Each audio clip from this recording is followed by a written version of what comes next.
The Mannin Line with Andy Wint.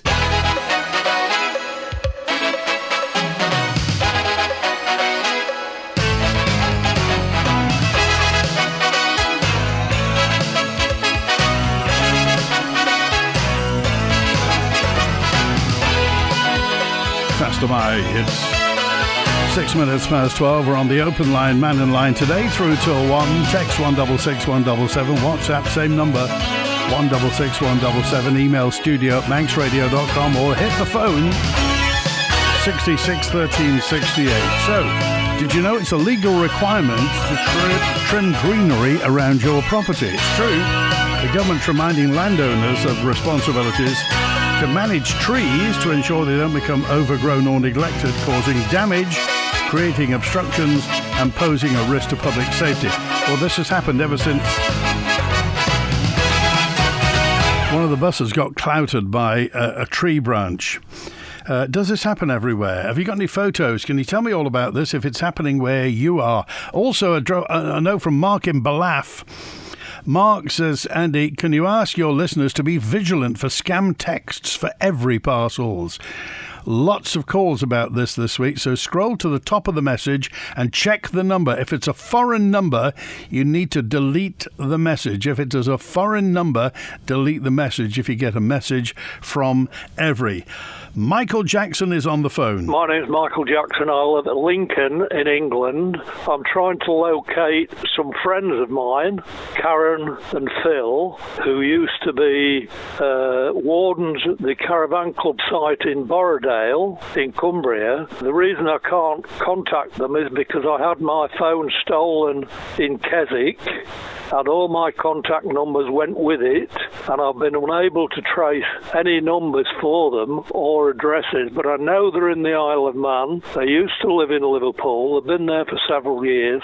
I'm wondering if I could leave a message for them via your radio to contact me on 07733 043 497. I've got some very important news for them, which I know they'll be interested in, but you might say it's life and death. Thank you. So we're looking for Karen and Phil, used to be wardens at Borrowdale Caravan Club pitch in Cumbria. Michael Jackson in Lincoln would like to hear from you. It's pretty rich of any government department to threaten legal action over overgrown hedges and trees, given their track record of zero maintenance for most of their property portfolios. We can all list reams of semi-derelict, dangerous and generally unkempt government buildings, lanes, quays, roadways and shelters, all of which simply wait years for remedial action, says NT. Yeah, that being said, we're talking about trees and shrubs and bushes. So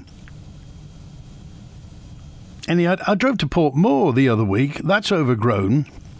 It's a single-track road down to Portmore, and that's. I just wonder is that the commissioners or is that DOI? But lots of hedges do need clipping back at the moment, don't they? And if you've got one near you, then by all means, take a photo if you can and WhatsApp it to me and tell me all about it. And Howard's on now. Hi, Howard. Hello, Andy. Just a coincidence, I thought, when I saw the photograph in the paper of that bus that had been damaged. Yeah. About 5 weeks ago, I was coming home, and when I get to the traffic lights at the end of Grove Road, Newcastle Town Road, the little estate in there on the right-hand side of you going into Douglas, there was a big lump of a branch hanging down just about the right height to hit the top deck of a bus. So I thought, well, being an honest citizen, I'll ring up the bus Mannin. No answer. Nobody there. So I thought, well, this is going to hurt somebody if it's all going to do damage. So I took the chance and phoned the police straight through to the answer machine. Done the full circle of that. And the lady that was there, eventually, she said, I'll put you through to an acting, whatever it was. And it went straight back to the answer machine. So, in the end, I rang the highway board. And, I refer to the highway board, the DOI. And I got a lady on there, and she's very helpful. she said, oh no, I was put through eventually to them. That was how it worked. And the highway board came on to me, which was fine. And she said, I believe you've reported a tree down in Quarterbridge. I said, no, there's no such thing as a tree. I said, it's a branch. I said, as thick as your wrist. But just as a by the way, when I rang Bus Mannin, it wasn't after 5 o'clock. So there should have been somebody there anyway in the office. But this lady from the highway board, brilliant. And she said, I'll get somebody out immediately. And I came back not very long afterwards, and that branch was gone. So if you want, don't rattle the cages of the monkeys, go to the fella that feeds them. And that was the girl or the lady in the highway board. She knew just where she was going and what to do. So, and it seems a strange quirk of fate that this bus, the photograph of it in the paper, is more or less what I envisaged would happen because of this fairly large branch that was hanging, and it was on private property. Yeah. But this is one of the things that, as I say, previously, years ago, when I said this once before, they had an old double-decker bus with the top cut, or part of the top cut off, where they could work safely. It's better than any scaffold. It's moving scaffolding.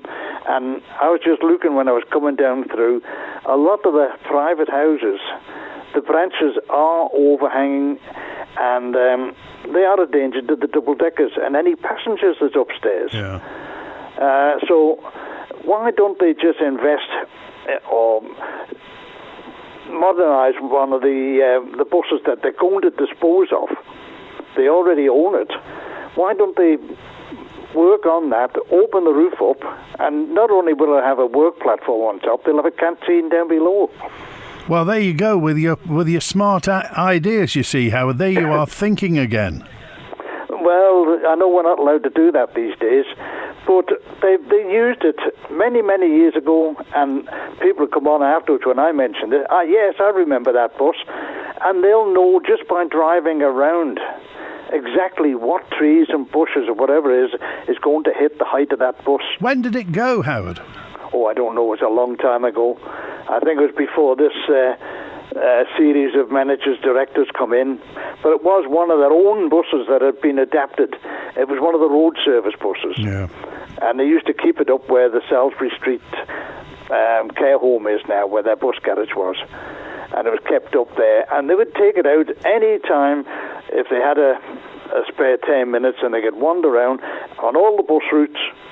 And that way they wouldn't have to get contractors in, close the roads in, and they could do it as they travelled. And what did they do? Did they have, were they chainsaws or just saws or clippers or what? They just have ordinary saws or any means to cut the branches, because if they are substantial, well, it's going to have to be somebody there that can take them down. But ordinary branches, and say this one I saw hanging down into the road, was as thick as your wrist, and it wasn't 2 minutes with a saw took it off, but it was more than sufficient to damage the bus. And you've seen that photograph in the local papers and on Manx Radio, where the side of the bus has been smashed in and the windows, which again is costing them money because of the insurance claims. And thank the Lord nobody was sitting there. Exactly, because, well, people do like to sit on the front, because obviously sitting upstairs, sitting in the front, you got a perfect view. And the branch, there's a piece of metal you see going up the side of the bus on the top deck on the outside, and that's a branch deflector. But if the branch is substantial enough, well, you can see on that photograph, it's broken the deflector as well, and damaged the window, which will all have to be repaired. Okay. But if they use one of the buses they're going to dispose of, which they do on a regular basis, they've got one sitting in-house, and they know exactly what the bus is. They're not buying somebody else's troubles. Yeah. Okay, all right. How are you at the Camera Obscura this weekend? Not this weekend. Well, not as yet, anyway. There's 24 hours to go yet. But no, but it will be open Saturday, Sunday and Monday afternoon. Okay, fantastic. All right, have a good weekend, Howard. Thanks for being with us. Okay, thanks again. Take care. All right, Bye now. 16 minutes past 12. Mark joins us on Mannin Line. Hi, Mark. All right, Andy, how you doing, fella? Very well, thanks. Yeah, very good. Oh, the roads close in about 10 minutes' time, don't they?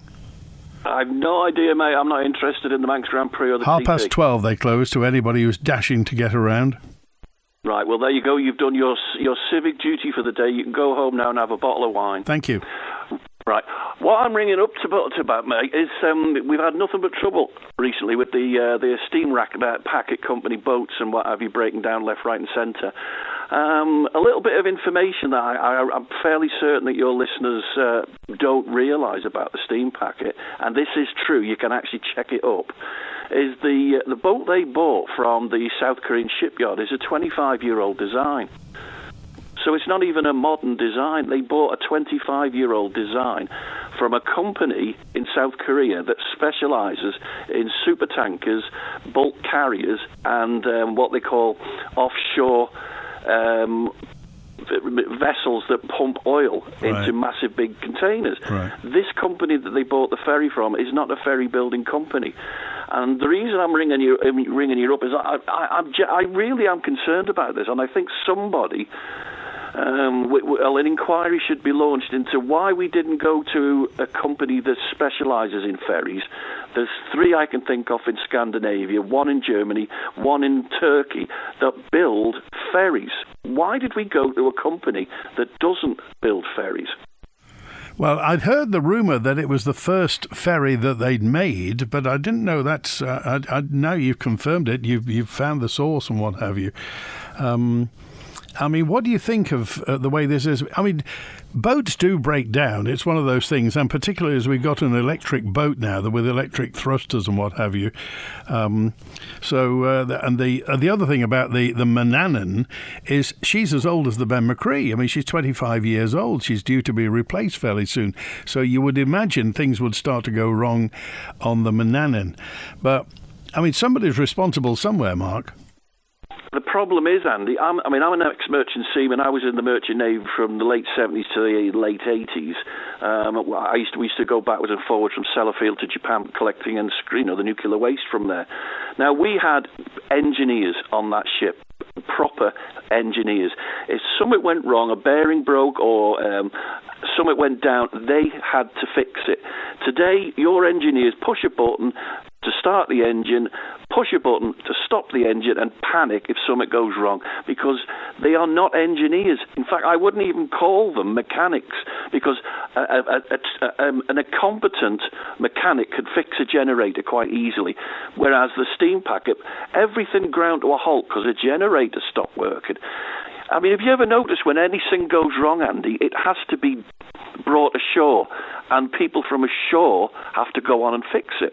So there are the people who are employed by the steam packet are not engineers. I don't know what they are, but I'm fairly certain there's people listening to your program now who will go, yeah, I was an engineer, I know what he's talking about.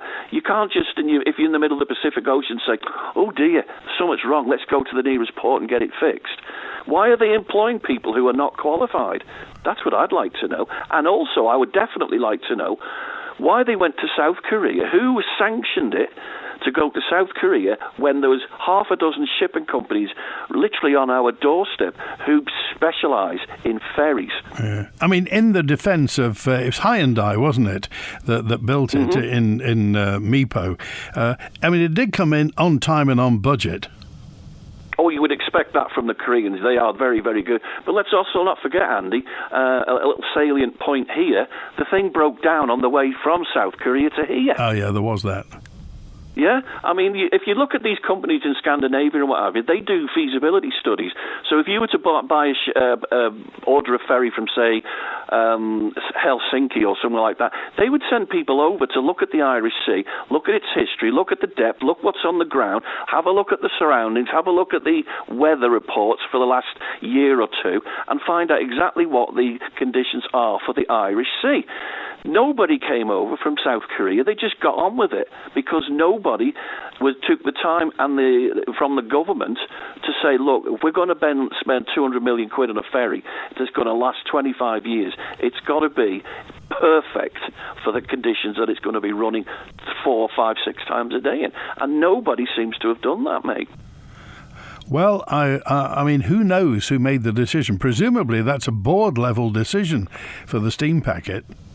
But the Isle of Man government paid for it, so that's had to go back to somewhere in the Treasury for someone to say to someone to because you can't just say, oh, by the way, we've ordered a £200 million ferry. Is that all right? Do you want to write us a cheque? They've got to sell that to Treasury to get that sanctioned. So who at the Treasury has just blithely said, oh, here's your cheque? Because somebody has. I wonder. Okay, Mark, we appreciate it. Thanks for calling. Andy, have a great weekend, my friend, and don't drink too much wine. Thank you very much. 22 minutes past 12, and Pam's on now. Hi, Pam.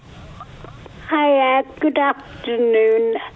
I've just been to Westmoreland Road Post Office to collect my pension. Yeah. I'm a disabled person. I do drive. And they've informed me that the post office is closing down in 2 weeks' time. The Westmoreland Road Post Office? Is closing down in 2 weeks' time. Is this the one inside the spa? Correct. Right. Right. So they've moved us 3 times now. I was in the Broadway one, then they moved us to Phil Braidwood. Now, I'm not calling Phil, he was brilliant. People who lived on their own, he wasn't just a postmaster, he was,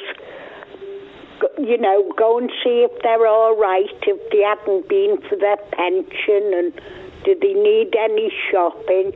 So then after that, they moved us to Westmoreland Road. And now, today, I've just been told they're closing the post office in 2 weeks' time. And where are you going to have to get your pension from? Downtown. What? And you have to go downtown to get your money, your pension, your old age pension. Now, this is abysmal. Where can you park downtown? You know the parking restrictions are everywhere. I cannot walk from Marks and Spencer's or Safeways to the post office to get my pension. He is just taking away our human rights. And it's our human rights that we go to the post office and collect our pension. And what did the people at the post office say, Pam? Well, they just said, I'm sorry, we're closing down. I mean, that girl in there said she might be out of a job. Crikey, Pam, that's because, I mean, when Mr. Braidwood's post office on Windsor Road wasn't it, was closed down, they made a big thing of the fact that you can get it from Westmoreland Road. Correct. And now they're closing that. Now, they have warned us it goes into a bank in January 26, but then you either have to queue for a hole in the wall or you have to queue in a bank to get your pension out. And I'm trying to think, Pam, where's the nearest hole in the wall to Kensington Road? Well, it'll be the co-op on Woodburn Road. Right, okay. But it's abysmal what he's doing. All right, abysmal. well, and I'm not only upset, I'm blinking angry. With justification, Pam, with justification. I'll tell you, I am so angry, it's unbelievable. All right, Pam. And I bet you there's a lot of people. Don't forget, when people walk in there, they go round the shop as well. When people were in, they were having a natter. That's my day out. He's taking away my day out as well. All right, Pam. Okay, well, we're going to chase it. We'll find out from the post office what the situation is, Pam. But thanks for alerting us to that. We appreciate. Try and calm down. Put the kettle on, Pam. Okay. Oh, yeah, I need something. All right. Thanks for calling today. Bye, love. All right. Bye. 26 minutes past 12. Here comes Wilf now. Hi, Wilf. It's a very short one. Howard's Bus. I think it still exists. Either it exists or there's another one very similar with the top cut off. Right. Because I seen it about 3 or 4 weeks ago in Ramsey for parties. Oh, I know the one you're talking about. Yeah. Yeah, which is either the same one painted up for parties, or another one that's done for parties, or which could be used to do the same job. Right. Cut the branches off. Right. You weren't on the party bus, were you, Wilf? No, I'm not a party goer, I'm afraid. Okay, all right. I'm not a crowd, not one of these people that's jollifications in crowds. Okay. Right. How's the Buffaloes these days? How's the what? The Buffaloes next door, the club. Oh, right, yeah. Well, me and Stella was too tired yesterday. Right. We were too tired doing nothing, so we didn't go. All right. That was our excuse anyway. All right. Have a good weekend. Maybe next week if we'll have a good weekend, we'll all right. Go. Thanks for talking today. Okay. Good to hear from you. Thanks for that. Look at that time, 28 minutes past 12. Is it Phil Culverston says this correspondent 999. We're looking for, let's have a look. We're looking for, who we're talking about here? Karen and Phil, who were wardens at Borrowdale Caravan Park in Cumbria, but now live on the Isle of Man. Michael Jackson not that one. Michael Jackson in Lincoln wants you to get in touch if you could. It's a matter of life and death, he says. Text, email, call, WhatsApp if you can. Love to hear from you. It's not closing, apparently, but it's not doing pensions anymore. It's going to be postal only, they announced yesterday. Westmoreland Road is set to move to a postal-only site, says this. So this is the story. The post office isn't closing there, but you won't be able to get your pension from this. From September the 4th, they're going to transition, offering postal-only services at the Spa in Westmoreland Road. This will enhance access and convenience for the community. Well, unless you want a pension, that is. That's that story. But Pam's alerted it. But presumably, if they decided anybody who wants to get the pension, it's kind of not worth it. The Manxman will never be any good, it says 068. Apparently, it's too big for a start. Mark's right. There's a scarcity of genuine engineers. Maybe proper engineering should be encouraged more as a career. Far too many students going off to university to learn Mickey Mouse subjects. My word, there's a generalisation these days. Otherwise, there won't be anybody to fix anything. 068. Sounds like the backbench Manx hide-and-seek champion is still killing off as many post officers despite being on a 3-month well-paid holiday. Well, I'm sure Mr. Peters paid very close attention to this. Tell us to drive into the main post office before 10 o'clock in the morning. She can park outside. Is that true? You can park outside on a disabled badge in Strand Street. Well, the truth is coming out about the steam packet heads. Now, as far as this goes, we need more transparency on this and other big spends in the future. Well, bearing in mind the Manxman, when she goes, is fantastic. And let's face it, for many years, when the Ben McCree arrived, everybody was saying, it's a bit Spartan, isn't it? There's not much. And do you remember when she first arrived, there was half the passenger accommodation, the passenger lounge. They have to stick another bit on top. So, and people used to say it's not very nice. The Manxman is luxurious. Be honest, it is. It's like a cruise liner. The cabins are very special as well. So we have the Manxman.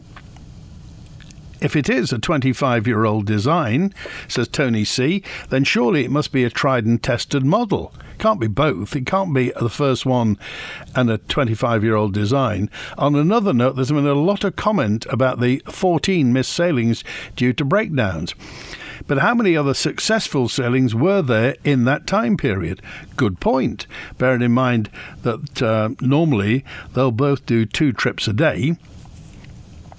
So that'll be 8 per day. 8 per day is 56 a week. So those 14 sailings, what proportion of the sailings was that?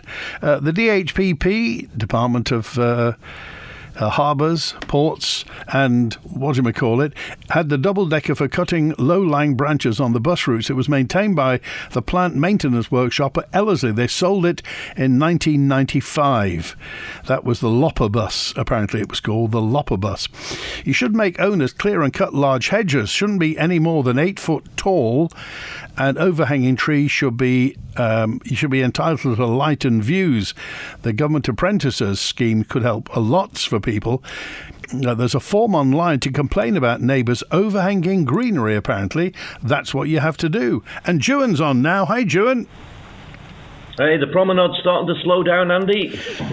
Well, I don't know. Did you see, my correspondent from the promenade has told me, the iris vents that are on there, apparently they've taken the decorative lamps off them and they've just left rusty holes where the vents are still there, but they're gone. And do you remember those black lights that used to be there with the Triskelion, with the 3 legs of man? They've gone as well.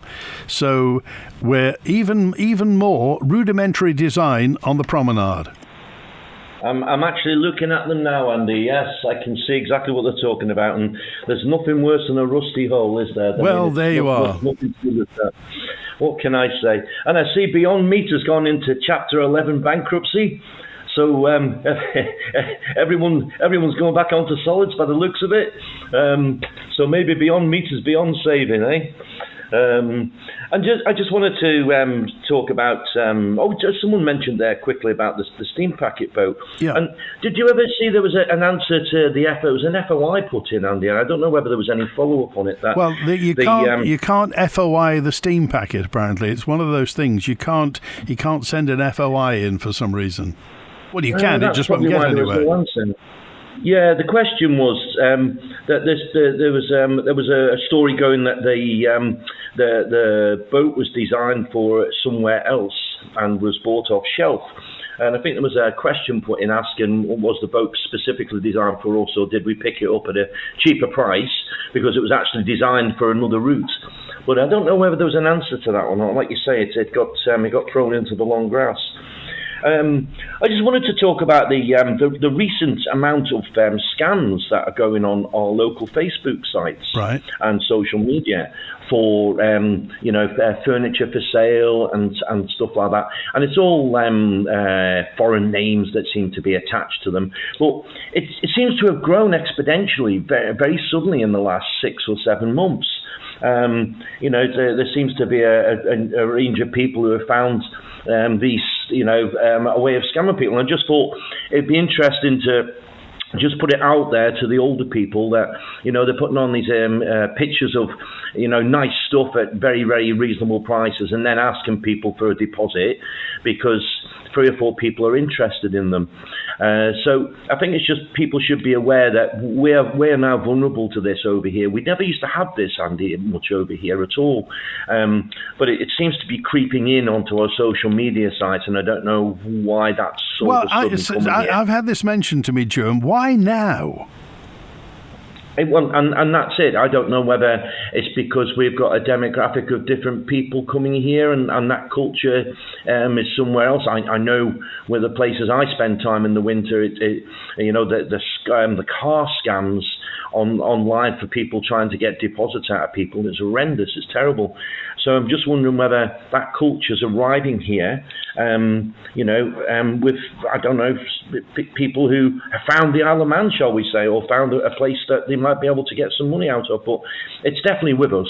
and people should be aware that our local sites are starting to get this on now, or Alaman buy and sell sites and stuff like that. Right. And the other thing I just want to mention as well, I don't know whether you've had any feedback, there's a construction and skills conference that's being held today at the Comus Hotel. It's not being put on by government, but it's being put on by some local people. I think Rosie Manuja is involved with it. Just trying to get interest of local companies on construction and skills for the future for our young people. So I'm just wondering if there's been any feedback on that, or whether David Quirk's got any views on it. Didn't hear about that. No. So what's it aiming to do?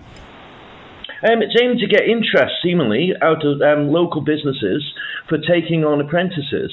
I think Rosie's taken on herself to try and get some voice together to try and get people interested in doing apprenticeships in some way. It's on this afternoon at the Comus Hotel. I think it starts at 2:30. So if anyone is interested in that, I think Manx Radio actually did a piece on it and covered it.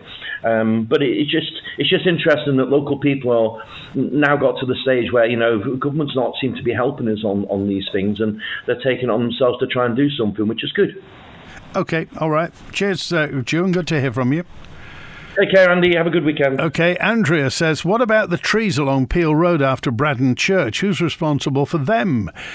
Are they going to fine Braddon commissioners? It's just a cop-out from DOI. The chief officer needs to step up, put her head above the parapet and sort out her department. Well, actually, Michelle Haywood now talks about this whole thing, about the legal requirement to trim your greenery. So we've got a risk to pedestrians and to vehicles from trees falling over when they're dead and dying, especially we know when we've seen it when we've had storms rolling in that we get a number of downed trees. And for several of those trees, it was obvious that they were diseased and dying before the storm hits, and it's the storm that just pushes them over that final bit. And so we run a considerable risk for our highways users at the time. And obviously you've seen the department work alongside the Met Office and issue instructions about not travelling when the risks are really high. We also have an ongoing risk of tree boughs being allowed to grow down into the roadway. So I've just been at a meeting with Bus Mannin this week, and we have a bus that's out of service at the moment because it was hit by a low branch on a tree. And so we've got ongoing damage that occurs not just to our vehicles but to other people's vehicles as well. And we're trying to remind people that if you're a landowner and you have trees on your land, even though they overhang the highways and the pavements, they are your responsibility to deal with those trees and to make sure that they're maintained. And maintaining them isn't just a case of being mindful and perhaps considerate, it is actually a legal requirement as well. Yep, it's a legal requirement for them. You must keep them trimmed so that there's at least 5.3 metres above the road, or 17.5 foot in old money, and 2.4 metres above footpaths, or 8 foot in old money.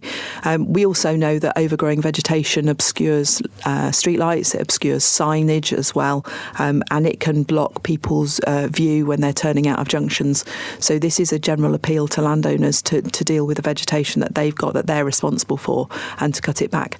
Obviously the department has powers to step in, and we could serve notice on landowners if they don't deal with dangerous trees, and if necessary we could carry out the work and then pass the costs on to the landowners, and we could issue a fine to go with that as well. If you can tell me, when was the last time anybody got nicked for that? When was the last time anybody got fined, the sanction that was imposed? And what happens if something is above the height but breaks off anyway? Surely you must check to see if the boughs of a tree are safe, wouldn't you think? Well, the roads are closed now. Classic TT and MGP qualifying's on till 5, 12:30 till 5. Tomorrow it's 9:30 until no later than 9. Phil just said MGB closure state tomorrow, open no later than 9. The last session starts at quarter to four. So does anybody know how long the session is? Then we might get an idea when the roads open. Phil, I think the best thing to do, Phil, is tune in to our sister radio station, the best biking station in the world. They're all wearing leathers, apparently. AM 1368 for all the classic TT and MGP action. Wilf made me laugh. We need more people with a good sense of humour. Everybody's still getting over the mattress full of white fivers yesterday. We don't need a luxury ship for a 4-hour crossing to the UK. We need a robust ferry to cope with Irish Sea crossings, says 768. What do you think we should sit in austere surroundings? Don't we deserve the best? Just a thought. Or what would you like, everybody to sit on straw? Surely boat engineering's just like cars now. We can't work on cars anymore as they have to plug in computers with sensors everywhere. Also, remember when the boat hit the pier, TT Week, many years ago, cartoon T-shirts were produced overnight, sold hundreds. Well, there's an opportunity for the T-shirt shops on the Isle of Man. Cartoon T-shirts. It's a thought, isn't it? Hi Liz, I see you've had your garage converted. We're desperate for more room. Yes, come through and have a look. John called Manx Property Conversions. We now have an extra bedroom, but it could be another reception room, kids' playroom or office. They also did our conservatory roof last year. We were so impressed, we got them back to convert the garage. Wow, I need that. What's their number again? Call MPC on 450 500. That's 450 500. Or find them on Facebook at Manx Property Conversions. Ramsey Garden Centre. For roses, shrubs, climbers, trees and perennials. Or solar lights, stone ornaments and bird baths. There's never been a better time to visit Ramsey Garden Centre. Open 7 days a week. World-class racing returns to the Isle of Man. And while the Manx Grand Prix racers take to the tracks, Tesco has everything you need to fuel your own adventure, wherever you're watching. From meal deals to barbecue essentials, we'll sort your pit stops this season. Setting up camp, get race day ready with great value camping gear. With 10 stores open 7 days a week, Tesco are here to keep you on track. Tesco, every little helps. It's a tough time for businesses. Not sure what to do to turn things around? Let Nicola Bowker & Co. guide you through. We've helped hundreds of businesses to success. Accountants and tax advisors to businesses on the Isle of Man. As part of MGP and Classic TT25, look to the skies above Douglas Bay. For the very first time, the RAF Typhoon will be thundering into action to display above the Isle of Man. Thursday, the 28th of August at 7:30 p.m. Don't miss the breathtaking speed, power and noise of Britain's frontline jet fighter. Catch every manoeuvre with commentary live on Manx Radio FM and AM. Bring a radio tune in and feel the thrill as it happens. The Royal Air Force Typhoon display. Loud, fast and unforgettable. The Mannin Line with Andy Wint. Hey, Faster Mike, good afternoon. Thanks for joining Manx Radio. And I remember when Crosby Terrace Post Office closed down, the Wessex Garage on Alexander Drive applied to run an in-store post office but were turned down. Perhaps now one should open there if Westmoreland Road is closing, says Charles. Well, we just found out, the news team told us that Westmoreland Road isn't closing, just closing for pensions. But it feeds into the kind of wider narrative. The sub-post offices that have gone, Barclay Street went, St John's, Santon, Cow Hill, that went, Crosby Terrace as well. These things just seem to be closing down. They'll tell us now that, we're using them less. But as has been mentioned many, many times on Mannin Line, a post office is not just a post office. It's many things. It's a centre for the community. So presumably, as has been done in many other places, there's an opportunity for a post office to fit in. I mean, some post offices are in pubs, for heaven's sake. Just heard that lady impacted by the closure of the Westmoreland Road Post Office. It brings to mind the government's reducing so many services which support society, says Gary. For example, stopping MyCard payments. The Social Security office is only open part-time. If pensioners need to see an officer, they're putting driving licences online now and so on. If the government has given up on providing social services for society, how bad must the Isle of Man economy really be? And what are full-time staff doing for just half a day, asked Gary. Julian with us now. Hi, Julian. Hi, Andy. How you doing? Terrific. What a nice day. Yeah, it's all right, isn't it? Just starting. The leaves are starting to change a little bit now, so just that little touch of autumn colours coming. So won't be long, I think. if you remember last year, the steam packet was mentioned in the Which magazine as the worst domestic ferry service in the UK. There was an update a few weeks ago, and it's worse. I think the approval rating has sunk to 56%. But it's interesting to note that when you look at the top ones for the domestic services, Stena Line and Irish Ferries are at the top. And, you know, you can see the Stena Line going past the point of air and past round the car. So it makes you wonder, seeing as they're plying the same seas, why are we doing so badly? Now, is this the Stena Line going from Holyhead to Dunleary or the Birkenhead one to Belfast, do you know? Yeah, I mean, the Birkenhead to Belfast one is, I think that actually got the top score, you know, on time, services available, etc. So, you know, we've got the oldest, I think it's 1830 when the steam packet started. You'd think that we'd be trying to keep that sort of, you know, keep it in that top, because I mean at one point I think even the steam packet's own website was showing like a 98% approval and on time.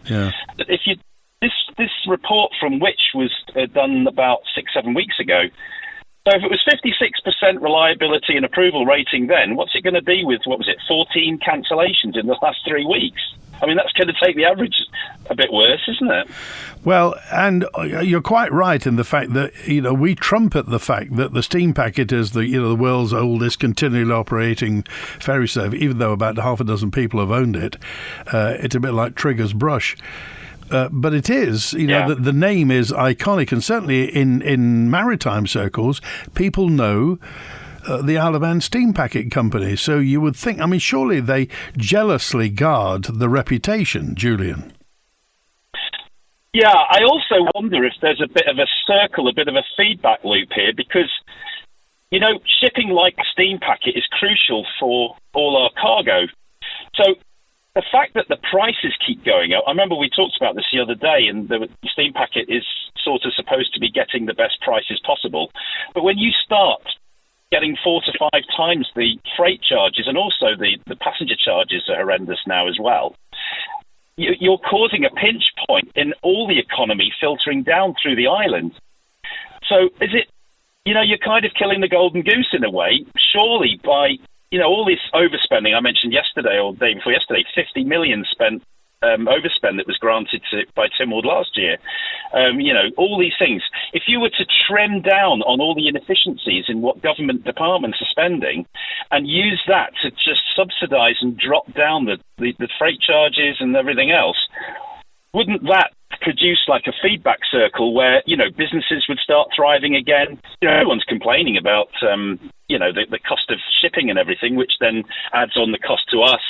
Then you end up with businesses going under. You end up with our 6% food self-sufficiency is partly a result of the fact that all agriculture is saying it's horrendous to import stuff and also to export it. So this pinch point of the steam packet, I think, is causing a major problem, you know, like in the circulation of our economy. But remember, the steam packet they answer to Treasury. So presumably the board of directors and the chairman know full well that that loan's got to be paid back. But the Treasury answers to us. And a lot of people are asking the question, what is going on with this? So, you know, Treasury, okay, they've got the shareholding in the steam packet, but ultimately they are civil servants. The word servant meaning that they answer to us. They're elected. I mean, they keep saying that we elect them. Well, we also need to... They're elected on the basis that they're doing the best thing for the island. So clearly, things are not going well. So I think they need to rethink how the steam packet pricing works and everything. Well, I just wonder, as you say, whether, you know, where Treasury's priorities lie where this is concerned. Yeah, and, you know, granting that 48 point whatever it was million last year in overspends, it just seems a little bit easy to just throw everyone's money at overspends instead of looking at, you know, who are these 408 extra people that were hired by Manxcare last year? If it's just managers, it's clearly not front line, because 3/4 to almost all the people on the callers coming in on Mannin Line, they're all complaining about 3-year waiting lists for dentists and, you know, just getting things done. So clearly, there's huge overspends that are going on in Manxcare which is one of the largest overspends. Yeah.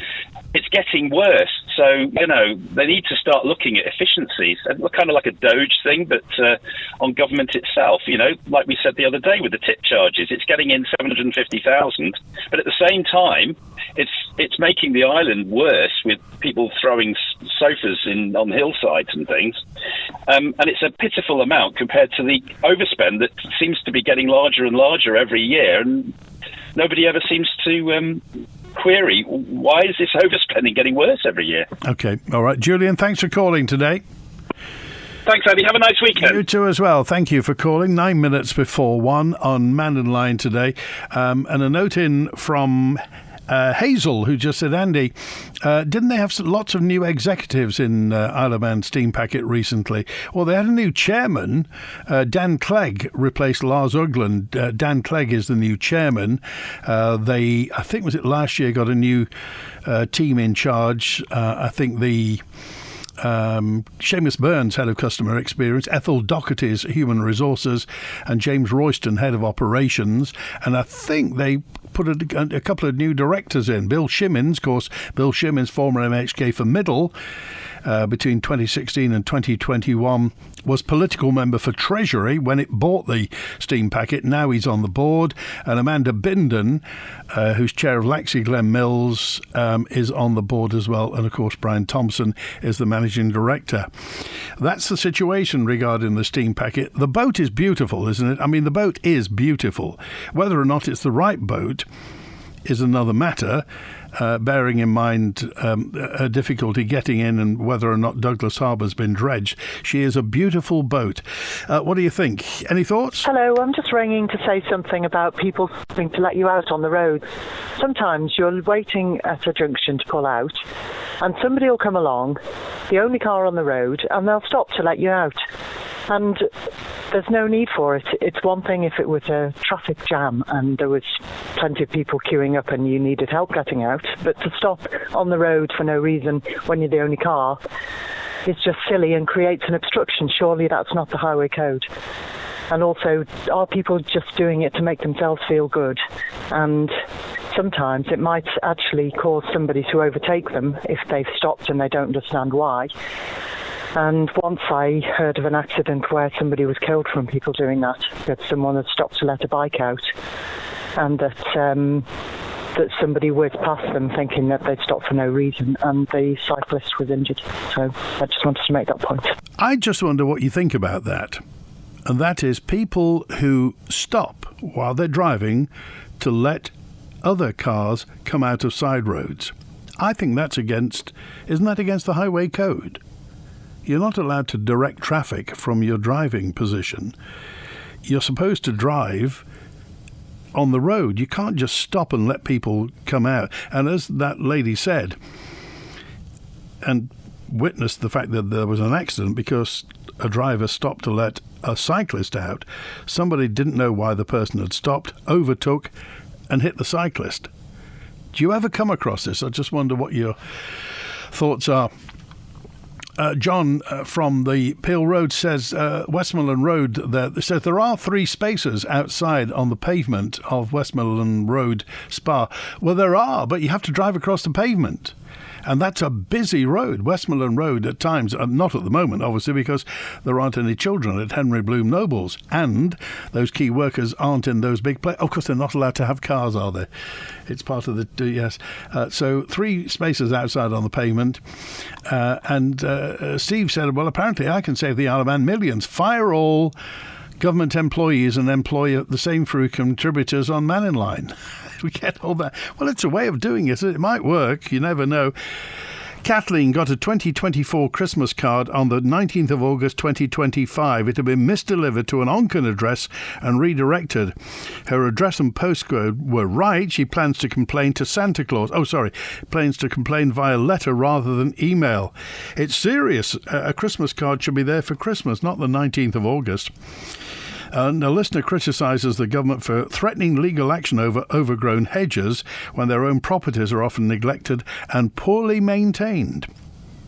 Andrea dropped a note in just to say the responsibility for overgrown trees near Bratton Church and what should be done. And also the listener suggested that setting a maximum height for hedges and requiring clearance for overhanging trees, they propose a government apprentice scheme to help where this is concerned. I'm writing to express my deep frustration and disappointment with the disgraceful state of our hospital service, says Stewart. Excessively long queues and unreasonable waiting times are unacceptable for an institution that people depend on for urgent medical care.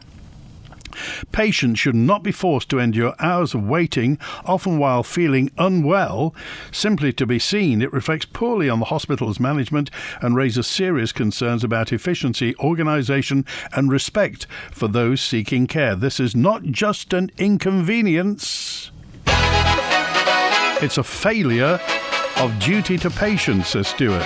I urge the Isle of Man Government and Manx Care to take immediate steps to improve the system and provide timely, dignified service that people deserve.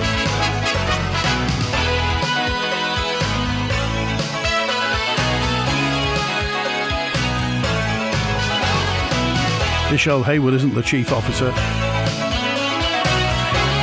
DOI used to cut trees, so what's changed?